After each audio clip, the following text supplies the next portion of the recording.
அஸ்ஸலாமு அலைக்கும். எல்லாத்துக்கும் வணக்கம். வாங்க, மதிய சாப்பாடு ரெடி ஆகிடுச்சு. இப்போ பிரியாணி தாளித்து விட்ருக்குறேன்.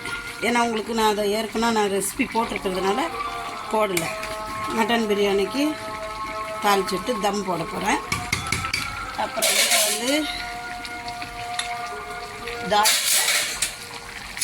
தால்ச்சாக்கு எலும்பு உருளைக்கிழங்குலாம் வெந்துக்கிட்டு இருக்கு. தால்ச்சா சூப்பராக இருக்கும். வாங்க, சுட சுட பிரியாணி பாருங்க. சும்மா தம்மு போட்டுட்டு சாப்பிட்றப்ப கூப்பிட்றோம். வாங்க, சாப்பிட்டுட்டு போடுங்க. சரிங்களா? வாங்க. தம்மு கூப்பிட்டுருக்குறேன். மட்டன் பிரியாணி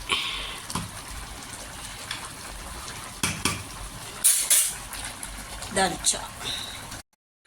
வாங்க, தம்ம போட்டிருக்க பிரியாணி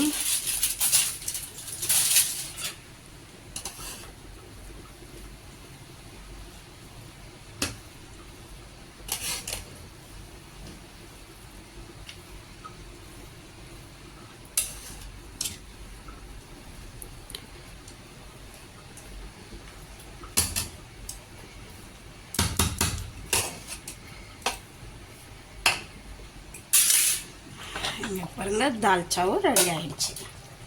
அந்த வேலை தால்ச்சா ரெடி. உருளைக்கிழங்கு போட்டு நல்லா தால்ச்சா. எனக்கு சளி, இருமல், ஜுரம் எல்லாம் இருக்குது. அதனால் எனக்கு அந்த இது தெரியறதில்லை.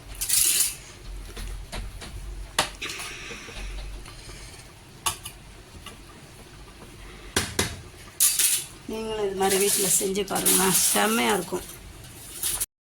அஸ்ஸலாமு அலைக்கும். வாங்க, பிரியாணி செஞ்சது பார்த்தீங்களா? இப்போ சாப்பிட்லாமா? சும்மா செம்ம பிரியாணி, பாகிஸ்தானி பிரியாணி, சட்னி, அதுக்கு தால்ச்சா, உருளைக்கிழங்குலாம் போட்டு சூப்பராக இருக்கும். வாங்க சாப்பிட்டு பார்க்கலாம். பாருங்க, மட்டன் பிரியாணி எப்படி இருக்குது. இது பாகிஸ்தானி பிரியாணி. இந்த பாகிஸ்தானி பிரியாணியில் லைட்டாக கொஞ்சம் புளி போடுவாங்க. எலுமிச்சம்பழம் போட மாட்டாங்க, ஆனால் புளி போடுவாங்க. அப்புறம் இங்கே வந்து நான் பச்சை புதினா, பச்சை கருவேப்பிலை, பச்சை கொத்தமல்லி தழை இதெல்லாம் போட்டு ஆலிவ் ஆயில் ஊற்றி சட்னி அரைச்சி வச்சுருக்கிறேன். சூப்பர் டேஸ்ட்டாக இருக்கும் இந்த பிரியாணிக்கும் இதுக்கும். அப்புறம் வந்து இங்கே பாருங்கள், தால்ச்சா எடுத்து வச்சுருக்கிறேன்.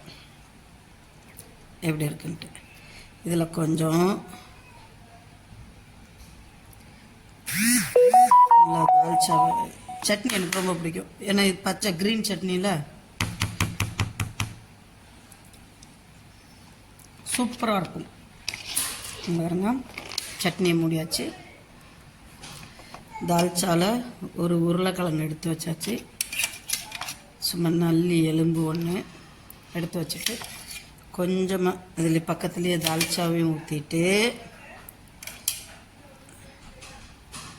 இந்த சட்னியும் தால்ச்சாவும் போட்டு இப்படி ஒன்றா பிசைஞ்சு அதில் ஒரு சின்ன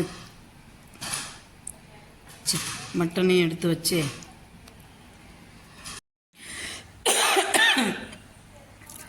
அப்படியே இந்த சட்னியும் அதில் ஒரு மட்டன் பீஸையும் எடுத்து வச்சு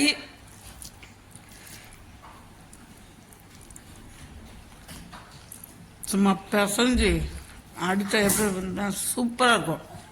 அந்த பச்சை சட்னியோட ஸ்மெல்லு, புதினா, கருவேப்பிலை இதெல்லாம் பச்சையாகவே, வெங்காயம், வெள்ளைப்பூண்டு, கொஞ்சம் இஞ்சி, பச்சை மிளகாய், ஒரு கொட்டை புளி போட்டு அரைச்சிட்டா நான் என்ன பண்ணுவேன், ஆலிவ் ஆயில் ஊற்றிக்குவேன். ஏன்னா ஆலிவ் ஆயில் ஊற்றினா 2-3 நாளைக்கு எப்போனாலும் வெளியில் வைக்கலாம், ஒன்றும் ஆகாது.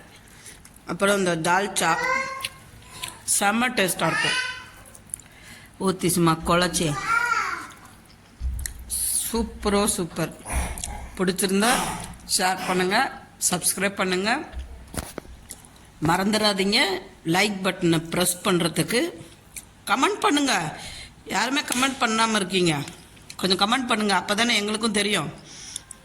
நல்லா இருக்கா நல்லா இல்லையான்னு. நான் இதோட பிரியாணி எப்படி செய்கிறதுன்னு என்னோட சேனலில் இருக்குது, போய் டீட்டெயிலாக பாருங்கள். அந்த மசாலா போட்டு ஆக்குனீங்கன்னா பாகிஸ்தானி பிரியாணி நம்ம வீட்டில் இருக்கும், சூப்பராக இருக்கும். வாங்க பிஸ்மில்லா சாப்பிட்லாம்.